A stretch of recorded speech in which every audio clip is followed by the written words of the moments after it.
Voilà, donc nous allons passer à une série de 4 petites tables rondes d'une demi-heure chacune, en gros. La première, donc, nous accueillons Hervé Letreut. Hervé Letreut, qui est directeur de l'IPSL, l'Institut Pierre-Simon Laplace, donc qui étudie activement les questions climatiques. Cech Etcheverry, qui est un militant. Je vais résumer très très brièvement ses états de service. Il a contribué à la fondation de l'association BC pour ce qui concerne les questions climatiques, en tout cas en 2009, au moment de la COP de Copenhague. Et il est également cofondateur du mouvement Alternatiba, qu'un certain nombre, voire peut-être tout le monde ici dans cette salle, connaît. On va avoir l'occasion d'en reparler. La table ronde suivante donc, accueillera Christophe Bonneuil et Marie Toussaint. La suivante, François Gémen et Christelle Cournil. Et la dernière table ronde, Maxime Combe et Victoire Guillonneau. Voilà, on les remercie chaleureusement d'être avec nous présents ce soir. Je vous rappelle que, je vous rappelle pas, non, je vous informe parce qu'on a omis de le dire au début, que l'ensemble des interventions est filmé. Si certains d'entre vous ne souhaitent pas apparaître, alors les caméras vous prennent tous de dos, hein, mais au moment des échanges avec la salle, qu'ils en prennent conscience, entre guillemets, ou qu'ils le signalent. Donc les vidéos seront très rapidement en ligne sur nos sites respectifs d'ici 2 jours, 3 jours, par là, enfin, très vite. Voilà, l'ensemble des interventions, il sera présenté. Alors, cette première table ronde, nous l'avons intitulée « Comment nous saisir ». Je vais laisser ce micro parce qu'il va servir tout à l'heure à d'autres fins.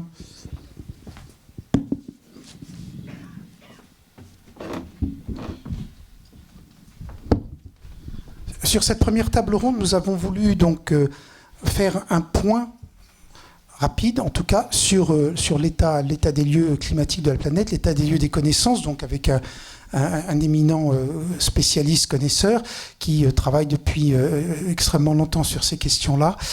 Et nous l'avons intitulé « Comment se saisir de l'alerte présentée par les scientifiques ?» Et pour ça, nous avons donc voulu mettre en face, entre guillemets, hein, ça va être un débat qui risque assez peu d'être très contradictoire, mais plutôt complémentaire. Donc, une personnalité comme Cech qui est impliquée dans les mobilisations et dans les actions de terrain. Alors, la première question que je voudrais poser à Hervé Letreut, c'est, dans la lignée de ce que présentait notamment Geneviève Azam, l'objectif qui a été présenté à la COP 21 à Paris de tenter de rester dans la limite des 1,5 degrés de réchauffement climatique. Aujourd'hui, on peut dire que c'est illusoire.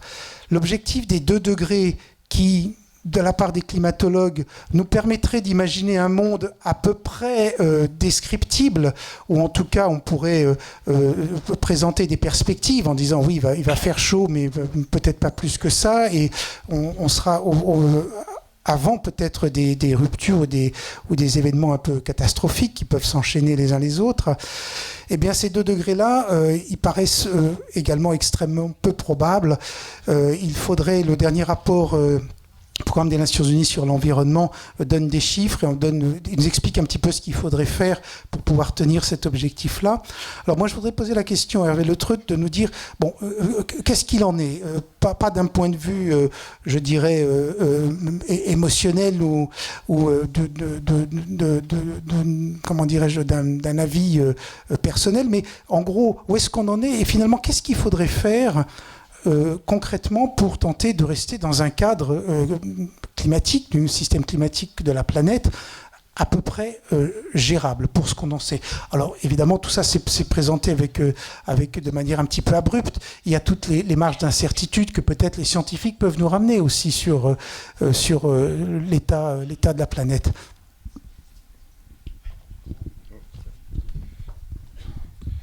Oui, merci pour l'invitation à venir m'exprimer ici. Oui, je pense qu'effectivement, le problème de l'urgence aujourd'hui, il se pose de manière nouvelle. En fait, Moi, ça fait effectivement presque 30 ans que je travaille sur ces problèmes-là, un peu plus même. Et la manière dont ils se posent aujourd'hui n'est pas du tout celle dont ils se posaient il y a 30 ans. Et la raison pour cela, c'est que les gaz qu'on émet dans l'atmosphère, ils restent très longtemps. Aujourd'hui, on ne sait pas enlever du CO2 de l'atmosphère. Il y a quelques technologies ou qui sont appréciées par personne, ni par... on peut revenir là-dessus. Mais donc, on n'est pas en situation aujourd'hui d'enlever le CO2 et les gaz à effet de serre qu'on met dans l'atmosphère. Et cette durée de vie atmosphérique des gaz qu'on injecte comme ça, elle est très longue. Si on veut... J'aime bien prendre une référence humaine. On dit que la moitié du CO2 qu'on a mis dans l'atmosphère à un moment donné, alors une partie qui est prise par les océans, une partie qui est prise par la végétation, une partie qui s'en va dans l'atmosphère, la moitié reste 100 ans. Reste 100 ans, ça veut dire qu'au bout de 100 ans, il reste...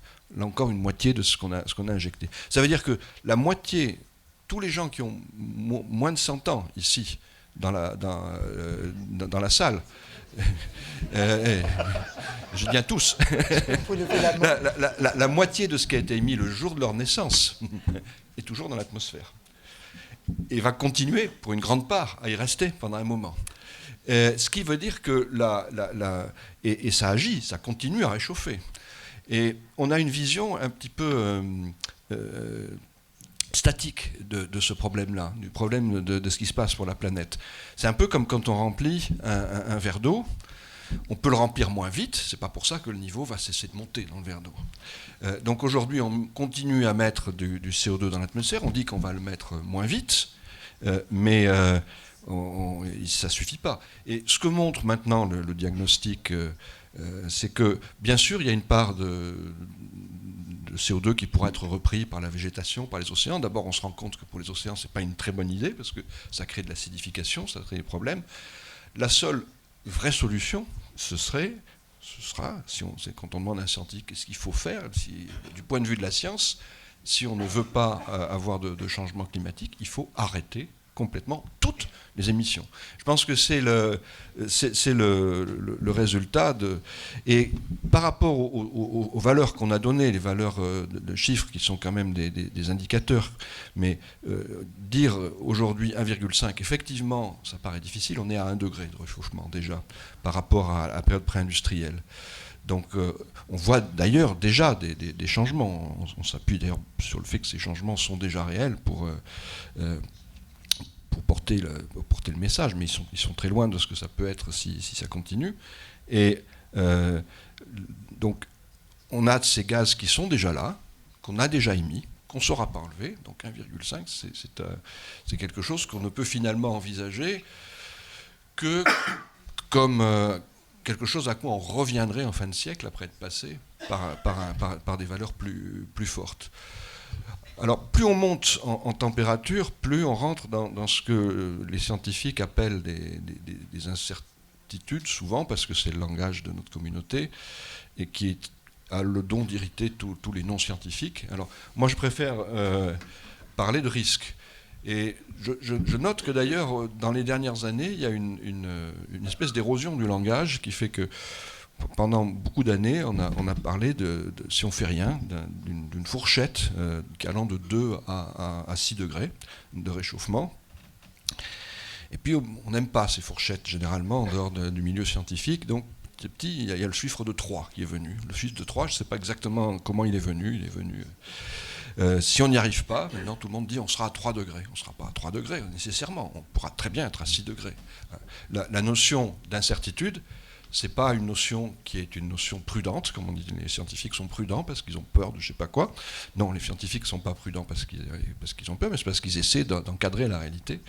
On peut aller à 6 degrés, il y a les modèles, ce qu'on connaît aujourd'hui n'empêche pas ces solutions-là.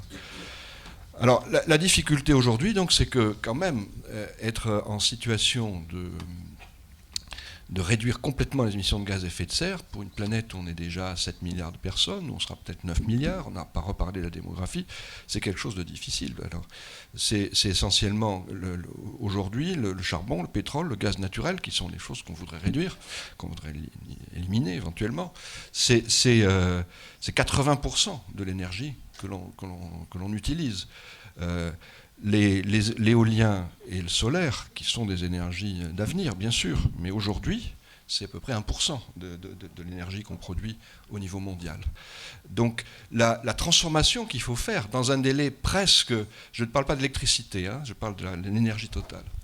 Et donc l'électricité, c'est un peu plus. Et donc aujourd'hui, quand on veut affronter ça, je crois que ce qui fait la difficulté, qui fait que les scientifiques seuls ne peuvent pas résoudre ce problème-là, c'est nécessairement quelque chose qui a une dimension plus grande, politique, c'est savoir on sera confronté à des compromis, nécessairement. Donc quelle place on donne à ces compromis. Et je crois qu'on n'échappera pas aujourd'hui à essayer de comparer des risques dont aucun ne nous plaît beaucoup, des risques climatiques, mais aussi des risques sociaux, des risques sur la biodiversité, parce qu'il n'y a pas beaucoup de formes d'énergie qui n'ont pas un impact social, qui n'ont pas un impact sur la biodiversité ou sur d'autres problèmes. Et je crois que c'est à ça qu'on va être confronté dans les années qui viennent. C'est comment est-ce qu'on trouve le chemin étroit qui fait qu'on argumente des compromis qui sont devenus inévitables, parce qu'il n'y a pas de retour en arrière qu'on connaisse par rapport à ce qu'on a déjà fait. Et on ne voit pas non plus quelle est la dynamique sociale qui pourrait éliminer d'un coup les voitures. Alors, on parlait de démographie. Moi, je pense aussi que c'est intéressant de voir que dans les émissions de gaz à effet de serre, il y a quand même eu deux phases très, très distinctes. Une première phase qui est à partir des années 50. Avant les années 50, on peut négliger tout ce qui a été émis. Donc c'est quelque chose d'assez récent, finalement. Ce qui veut dire que les gaz, ils sont là pour longtemps aussi. Où en quelques décennies, on est passé de 1 à 2 milliards de tonnes de carbone par an émis jusqu'à pratiquement 5 ou 6 au moment du sommet de la Terre de Rio, 6 milliards de tonnes. Et là, c'était vraiment les pays, disons l'Amérique du Nord, l'Europe, qui étaient responsables de ça. Donc c'est l'augmentation des technologies qui a poussé pendant toutes les émissions de gaz à effet de serre. Maintenant, on est dans une phase un peu différente quand même. Ce qui s'est passé depuis cette époque-là, en gros, les pays occidentaux, je parle de l'OCDE, ont plus ou moins stabilisé leurs émissions. Ce qui a énormément augmenté, c'est la Chine. Mais a augmenté jusqu'à un point qui ne dépasse pas, par tête d'habitant, celui de l'Europe, par exemple. Donc, on peut voir ça comme une sorte de rattrapage de l'effet démographique, où, à technologie égale, les gens reproduisent le même type de comportement. Voilà, donc ça, c'est le diagnostic tel que je le vois. Je pense qu'il nous oblige à penser les choses un tout petit peu différemment. Et la deuxième chose que je veux dire, c'est qu'effectivement, je ne suis pas sûr que la bonne manière de voir, c'est de concevoir la manière dont on doit agir, c'est d'essayer de se dire comment ça sera en 2100, et on fait un rétro-planning à partir de là. Ce rétro-planning à partir de 2100, il nous autorise à toutes les dérives dans le temps présent. Parce que finalement, par rapport à ce qui se passera dans 2100, si on retarde les choses d'un an, ce n'est pas très grave. Et ce raisonnement-là, on le répète depuis des années. Je pense que ce qui est vraiment important, c'est de faire des choix, vraiment, des choix entre différents problèmes, et les faire assez vite. Et je sais que par rapport à ces choix-là, actuellement, on a des accords qui sont encore très, très puissants dans nos sociétés. Merci Hervé. Donc, les alertes des scientifiques ont été à la base des mobilisations jusqu'à aujourd'hui, jusqu'à une époque récente en tout cas.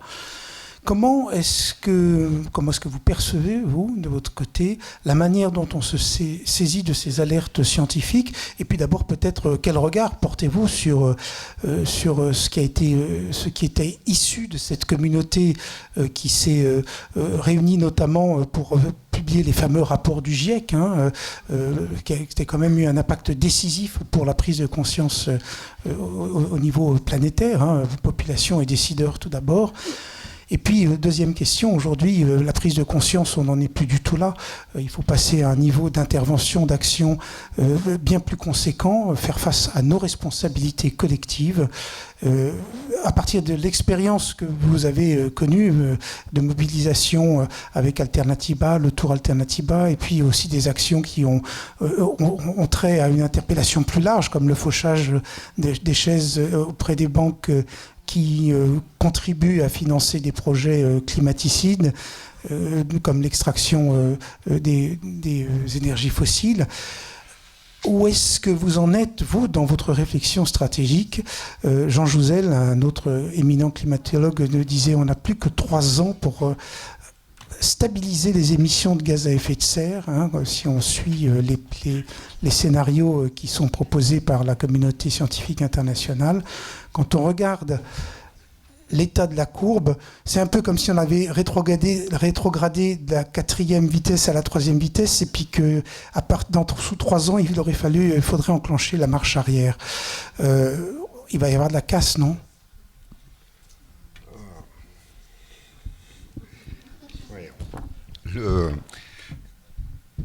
Bon, d'abord, les scientifiques, donc je vais partir de là. D'après moi, c'est une des forces centrales du mouvement contre le dérèglement climatique, parce que je pense que justement la grande force, la légitimité, la crédibilité de ce combat, elle repose sur eux. Et donc, d'après moi, là, effectivement, c'est indispensable de s'appuyer sur leurs travaux, leurs analyses, etc. Et je pense que ça, du coup, ça leur donne une contrainte qui est une faiblesse. C'est-à-dire que cette obligation d'être ultra rigoureux, c'est-à-dire de ne pas donner le moindre flanc à une critique, le zéro faute, etc. On a vu en 2009 les offensives massives des climato-sceptiques financées par les États pétroliers, etc., s'engouffrer dans une faute sur 3000 pages du rapport du GIEC.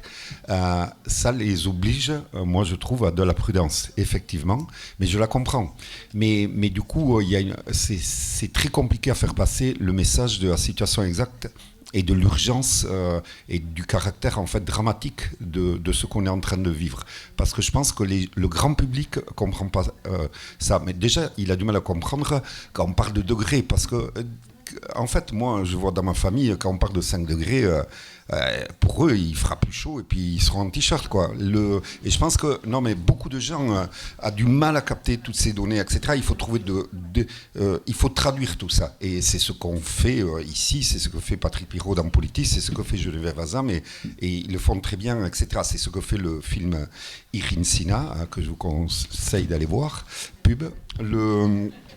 Mais voilà, donc, mais malgré ça, on a du mal à y arriver. Et déjà là, mon premier constat, c'est que, et là je rejoins tout à fait ce qu'a dit Geneviève tout à l'heure, c'est qu'en fait, ça va être compliqué si on s'adresse qu'au rationnel. En fait, je pense qu'on n'arrivera pas à faire bouger les gens sur le rationnel. Je pense que vraiment, c'est l'émotionnel, c'est le palpable, le visuel qui va beaucoup toucher les gens. Et c'est pour ça qu'aujourd'hui, moi, en tout cas, je sens, je ne sais pas si vous aussi, il y a quelque chose dans l'air parce qu'effectivement, depuis 3 ans, on a des années records de chaleur, on a des catastrophes climatiques, incendies, canicules extrêmes, ouragans d'une violence terrible, etc. Et que, boum, on est imprégné de ça. Donc là, effectivement, moi, je trouve qu'il y a dans la population une certaine sensibilité beaucoup plus grande que d'habitude. Mais le problème, je me dis, et je parle sous le contrôle d'Hervé, parce que moi j'y connais rien à tous ces trucs-là, je me dis, on a 3 années records de chaleur qui sont avec des trucs assez incroyables, mais pareil, du coup, il va y avoir un relâchement par la suite, c'est-à-dire que ça n'a pas forcément, etc. Peut-être que oui, peut-être qu'en fait il y a un truc qui s'est enclenché, etc. Mais peut-être que de 2018 à 2021, etc., ça sera en tout cas pas en train de continuer d'augmenter. Du coup, là, il y aura les climato-sceptiques qui diront « Ah, mais vous voyez, en fait, le réchauffement, tu parles, etc. » Et du coup, la question, c'est que je pense que il y a vraiment un problème de communication à travailler, mais en fait, au-delà de la communication, il y a un problème de stratégie. On a un problème de stratégie.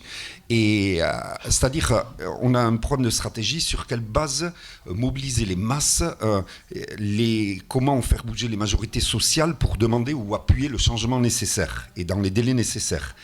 Et j'irai plus loin même. On n'a pas qu'un problème de stratégie, on a un problème de savoir comment on va définir cette stratégie. Qu'est-ce qu'il faut pour définir cette stratégie?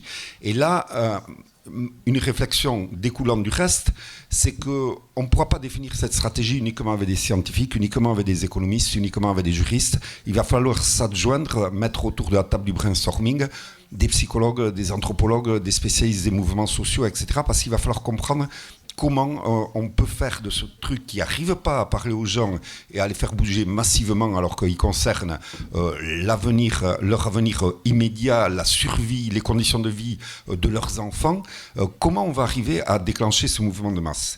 Là, une réflexion de plus, je ferai un parallèle iconoclaste, audacieux, je ne sais pas comment le qualifier, en me demandant en Europe, dans le camp progressiste, par rapport au combat progressiste, quel a été ces 15 dernières années le plus gros mouvement social, celui qui a réussi à mobiliser les plus grandes masses de gens. Et c'est un mouvement qui fait l'actualité en ce moment, c'est la Catalogne. La Catalogne, ça a été, il faut s'imaginer ça, depuis ces temps des manifestations d'1 million de personnes, c'est un pays de 7,5 millions d'habitants. Ça a été une chaîne humaine de 400 km. Ça a été un mouvement massif comme on n'en a connu nulle part ailleurs à ces dimensions. C'est des gens normaux, entre guillemets, c'est-à-dire pas des militants comme moi et plein d'autres dans cette salle, prêts à aller en prison pour leur cause. Et moi, je me poserai la question, qu'est-ce qui fait qu'ils arrivent à faire ça dans un mouvement progressiste qui en même temps fait les plus grandes manifs d'Europe pour l'accueil aux migrants à Barcelone, etc. Et quoi qu'on pense de l'indépendance, je ne vous demande pas du tout d'être pour ou contre leur indépendance, je demande de creuser ça. C'est quoi qui marche dans ce cas-là? Et moi je pense que là, effectivement, il y a quelque chose qui marche, qui est l'existence d'un sentiment de communauté de destin, et qu'une part de la solution est là. Je crois qu'autour de la table du brainstorming, là, je rajouterai des militants et des militantes qui viennent de luttes à forte valeur ajoutée territoriale, identitaire, etc. Je crois que, par exemple, un exemple, c'est Notre-Dame-des-Landes. Je pense qu'effectivement, le caractère puissant, massif de Notre-Dame-des-Landes, c'est lié notamment à ce que ça se passe dans une région à forte identité, fort attachement à leur territoire, leur région, même, quelle que soit la manière dont ils se traduisent. Je pense que quelque chose se joue là, au niveau du sentiment de la communauté, de l'attachement au territoire, au projet de territoire, aux communautés de destin, et que ça permet notamment d'affronter un gros problème qu'on a avec la question climatique, c'est cette espèce d'impuissance qu'on sent par rapport à une question tellement globale, tellement mondiale, ce manque de prise qu'on a.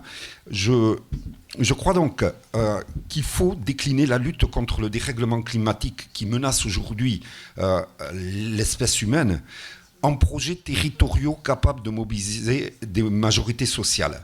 Et là, pour moi, il faut dessiner des projets de ce type.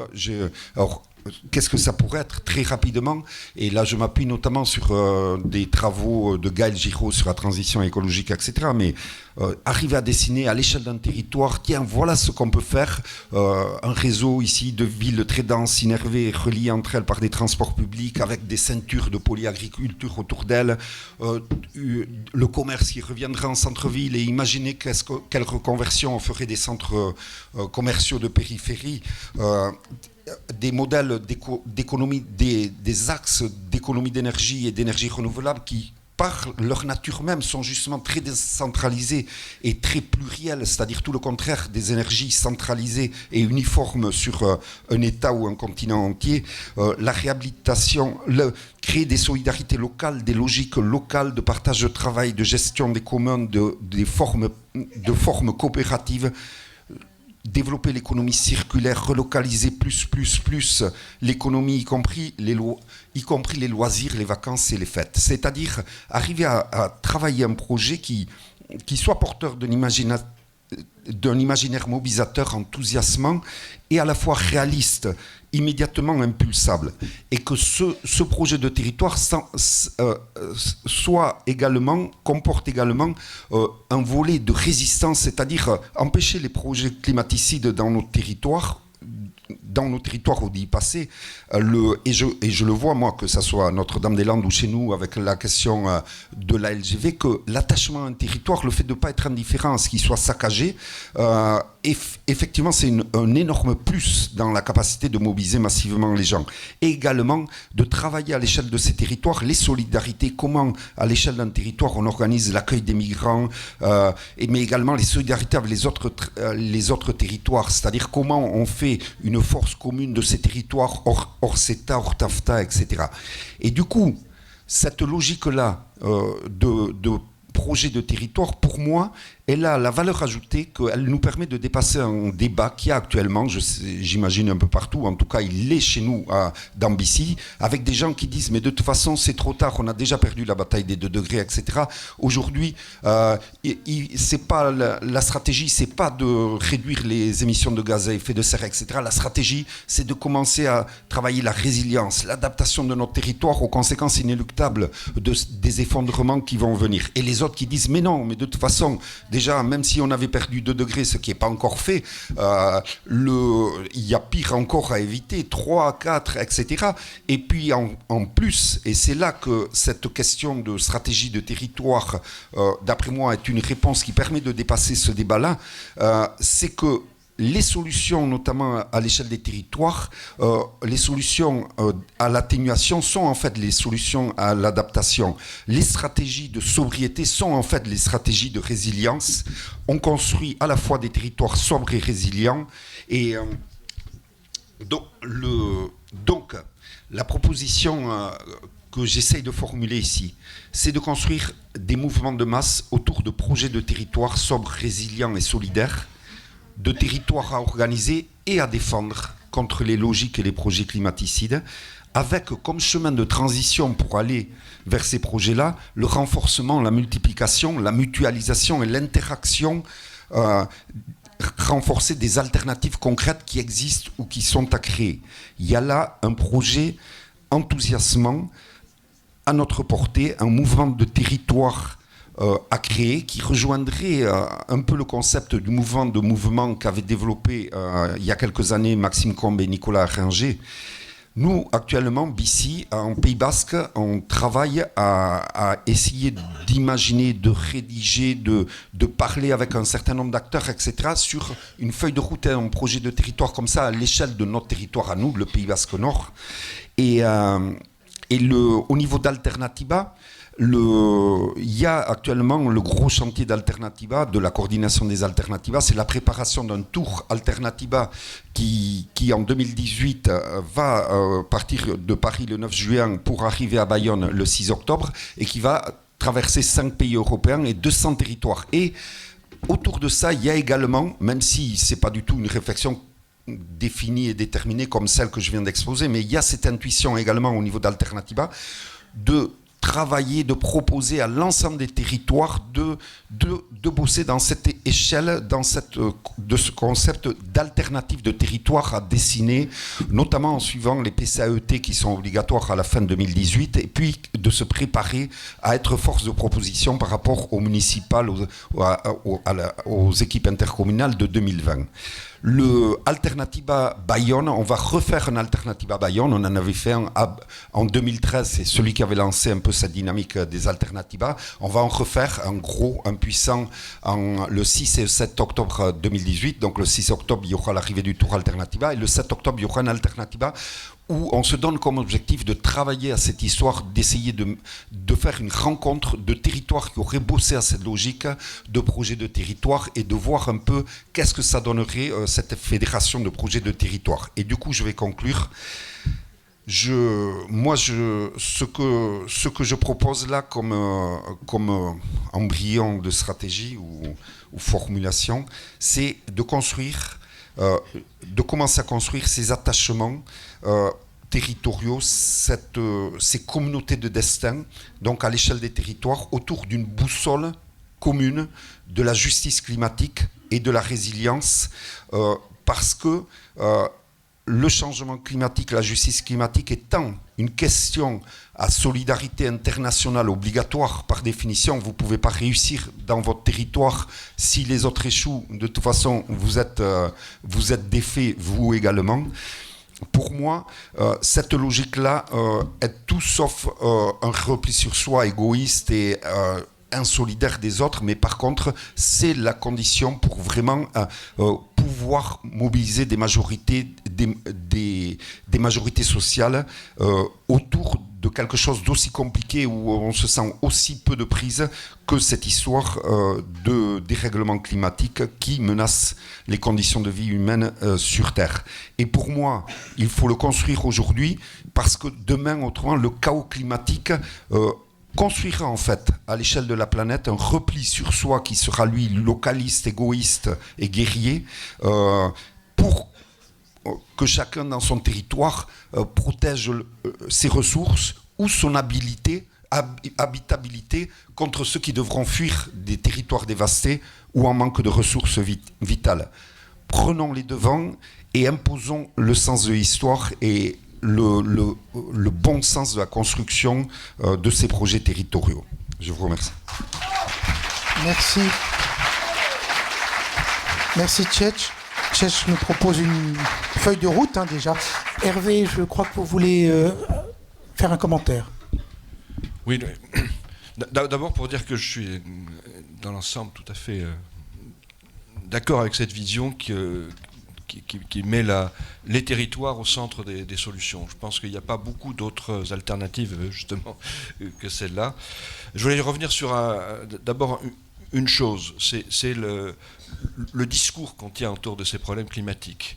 Alors, on fait le reproche d'utiliser des degrés. Alors, le discours en degrés, c'est pas tellement la communauté scientifique qui le porte. Nous, on a des indicateurs, on essaie de les donner. Quand on parle de la bataille des 2 degrés, de la route des 2 degrés, c'est pas un langage de scientifique. C'est un langage qui s'est imposé dans les médias. Moi, ce que je constate depuis beaucoup d'années, que je fais des conférences à droite à gauche et dans des milieux très variés, c'est que c'est un langage qui est un langage extrêmement anxiogène. Et que le discours, globalement, qu'on a porté sur les changements climatiques, il a une portée anxiogène extrêmement forte et qu'on mesure facilement quand on sort un peu du milieu des gens qui sont concernés directement par cela. Nous, on a l'habitude d'en débattre, on s'habitue à ça, mais il y a beaucoup de gens pour qui c'est anxiogène. Et c'est anxiogène parce qu'on l'associe au mot transition, et que pour beaucoup de gens, transition, ça veut dire que peut-être on va fabriquer des millions d'emplois, mais qu'on va aussi en détruire des millions, et que il y a une habitude qui fait que les gens moins éduqués, les gens en pâtiront plus. Moi, je vois ça à chaque fois qu'on fait des exposés, et j'en ai d'autres témoignages. Par exemple, Dominique Leglu, qui s'occupe du journal Sciences et Avenir, dit que chaque fois qu'elle fait une sur le climat, les ventes baissent. Elle essaie de le faire de temps en temps, mais les ventes baissent. Donc, ce discours anxiogène, il faut y faire attention parce que je crois qu'effectivement, il nuit à la capacité d'aller chercher des solutions, de les imposer. Et je ne crois pas, encore une fois, que c'est une bonne idée d'essayer de regarder trop en détail ce qui se passera en 2100 pour argumenter ce qu'on doit faire aujourd'hui. C'est quand même utile de savoir qu'il y a des choses qui sont structurelles, sur les transports, sur l'habitat, et qu'il vaut mieux, puisqu'on a un temps limité, ça on le sait, on a un temps vraiment limité devant nous, il vaut mieux commencer ce qui prendra du temps tout de suite que d'attendre plus tard et laisser pour plus tard ce qui prendra beaucoup de temps. Donc il y a des idées générales sur comment on doit s'y prendre, qui sont le résultat de l'analyse scientifique quand on se projette à 2100. Mais le prendre comme une bataille sur les 2 degrés, sur les 3 degrés, il faut maintenant, je crois, effectivement revenir sur des projets positifs et développer ces projets positifs au mieux depuis...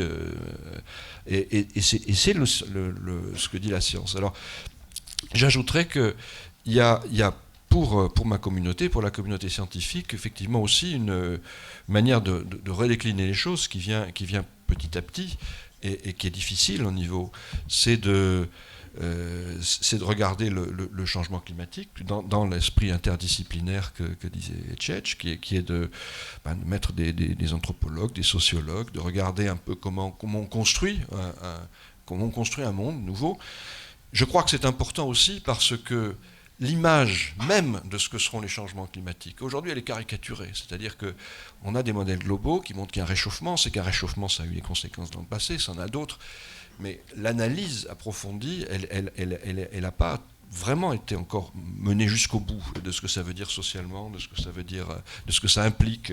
Et ça, je crois que c'est une des choses auxquelles on doit s'atteler à donner un message sur ce qui va se passer, qui soit étayé au-delà des indicateurs les plus... Alors moi, animé, ça m'a donné beaucoup de plaisir et beaucoup d'envie de faire des choses. Un groupe scientifique sur l'Aquitaine, et on a essayé de regarder justement de manière transverse un peu aux disciplines, ce qui peut se produire dans le futur. L'Aquitaine, globalement, reste vivable, mais il y a des espèces qui disparaissent, il y a des transitions fortes, et je pense qu'il faut arriver à les décliner, et ça fait partie aussi de ce que peut être une vision territoriale. Et je pense que cette vision territoriale, elle est mobilisatrice pour les gens aussi au niveau scientifique, et elle est nécessaire aussi au niveau scientifique, parce que sinon on n'a pas l'image de ce à quoi on s'oppose. C'est une des choses qui m'a gêné quelquefois dans l'utilisation qu'on a pu faire de ma science. C'est l'idée de dire, voilà, il y a le changement climatique, c'est abominable, donc tout est permis, des violations des droits de l'homme. Alors je dis pas ça n'a pas été dit spécifiquement comme ça, mais on parle de dictature verte, on parle de politiques contraignantes ou fortement contraignantes, qui sont quand même à rebours souvent des idéaux de la gauche. Donc je crois qu'il faut arriver à décliner ces conséquences de manière beaucoup plus précise si on veut. Et pour finir, et par rapport à ce que disait à la fin Cech, je crois que si on fait ce travail sérieusement, une des conséquences qu'on verra, c'est qu'on est très inégaux face au changement climatique. Ça, c'est structurel. La planète n'a pas les mêmes climats dans la zone intertropicale et dans la zone extratropicale. Ce n'est pas les mêmes climats. Il y a comme deux planètes. C'est vraiment la physique qui nous montre ça, c'est la distance de la Terre au Soleil, c'est la rotation de la Terre, c'est tout ce qu'on veut. On est dans des conditions différentes dans la zone intertropicale, dans la zone extratropicale.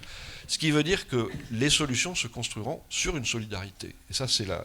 Et alors, je pense que la difficulté, c'est d'articuler, je pense que c'est ce qu'a dit Cech, mais ça se voit depuis la science aussi, d'articuler des visions qui soient locales, parce que je crois qu'il n'y a que comme ça qu'on peut comprendre vraiment les conséquences, avec quand même un devoir à un moment donné de solidarité entre ces régions. Voilà. Merci Hervé. J'ai volontairement laissé filer un petit peu le temps parce que je trouve que les interventions sont d'une très grande qualité et alimentent beaucoup ce qui va passer par la suite.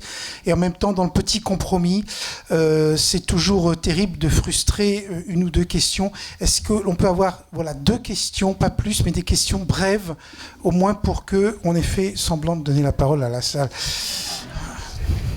Là, une main s'est levée et puis une dame, j'ai vu aussi rapidement, elles ont réagi vite. Moi, je remercie beaucoup Cech Etchevarry et bien sûr le premier intervenant aussi. Il ne faut pas céder au désespoir. Il y a énormément de petits livres qui sortent sur les expériences territoriales, notamment Notre-Dame-des-Landes, le Pays Basque, les Bretons aussi. Enfin, on a de quoi s'appuyer alors qu'on désespère quand on dit que ça va être très dur de sortir du nucléaire. Mais voyons, il y a des tas de découvertes tous les jours et d'utilisation du solaire et tout, qu'on nous interdit de diffuser parce que ça serait trop beau, ça pourrait peut-être nous faire sortir très vite du nucléaire. On a plein d'exemples, appuyons-nous dessus et vive la lutte, on perd jamais espoir. Merci. Madame, vous pouvez passer le micro. Voilà. Bonsoir, Françoise Clairaut, Attaque. Je voudrais revenir sur la question de la rationalité et je dirais de l'émotivité par rapport à la question climatique. On a parlé du 2 degrés qui était demandé à la fin de la COP21.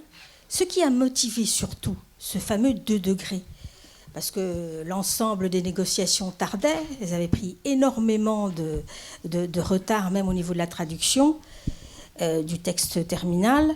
Et donc... ce qui a bouleversé un peu l'ensemble de la COP21, on ne le sait peut-être pas, mais moi je l'ai su parce qu'il y a eu des fuites, c'est que les 2 degrés, si on ne faisait pas l'effort de les atteindre, c'est tous les pays insulaires qui pourraient disparaître de la planète. Et je crois que là, sur le registre de l'émotivité, ça a dû avoir un certain choc.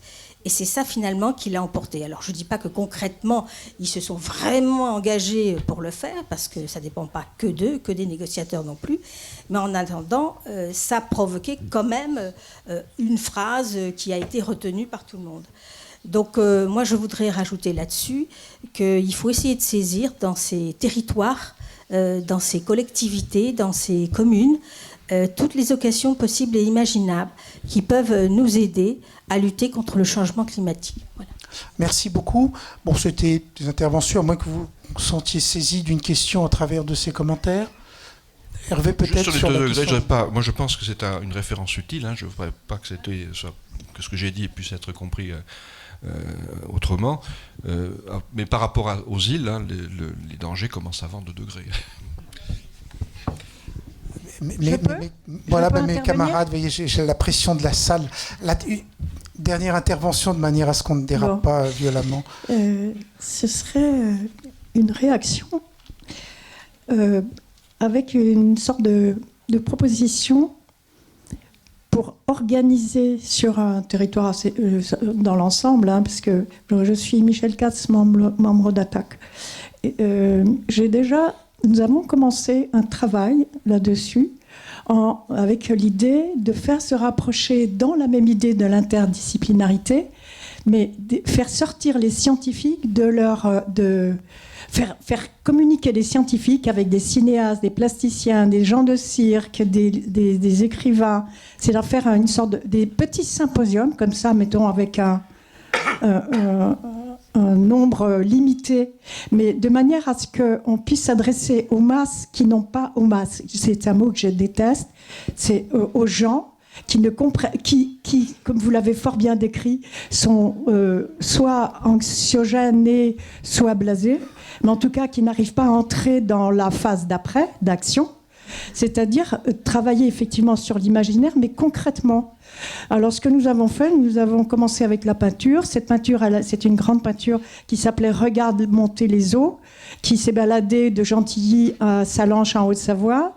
La Haute-Savoie a fait que les enfants des écoles ont vu cette grande peinture. Les enfants des écoles ont fait des dessins sur... Ah oui, parce qu'il y a le glacier à côté de Chamonix, etc. Donc, c'était une action sur tout le village, alors qu'au départ, c'était un truc qui partait d'une banlieue proche de Paris. Je pense qu'il y a un moyen d'entrer dans les pratiques des gens, ça peut être les écoles, etc., avec des films, des vidéos, de la musique, etc., et surtout faire le contact qui peine à exister avec les scientifiques qui pourtant ont tout le vocabulaire pour que tout le monde soit convaincu. Voilà, dans ce chiasme, moi je peux vous laisser un projet là que j'ai sur les genoux, si vous voulez l'étudier. Voilà, levez votre bras qu'on vous repère. Merci beaucoup. En tout cas, ce qui est très vivifiant, c'est que ces interventions ne sont pas des interventions désespérantes, mais au contraire, tout le monde a l'air d'avoir plein d'idées pour bouger. Allez voir Irine Sina, ce film qui passe au 3 Luxembourg, pas très loin, côté du métro Luxembourg. Film extraordinaire, formidable sur la motivation, la mobilisation qu'il y a pu y avoir autour d'Alternativa notamment. Ça donne une super pêche et plus on sera nombreux à le voir pendant la première semaine, plus il y a de chances qu'il soit programmé et reprogrammé et connaisse un destin comme le film Demain. Voilà, je laisse la place au suivant.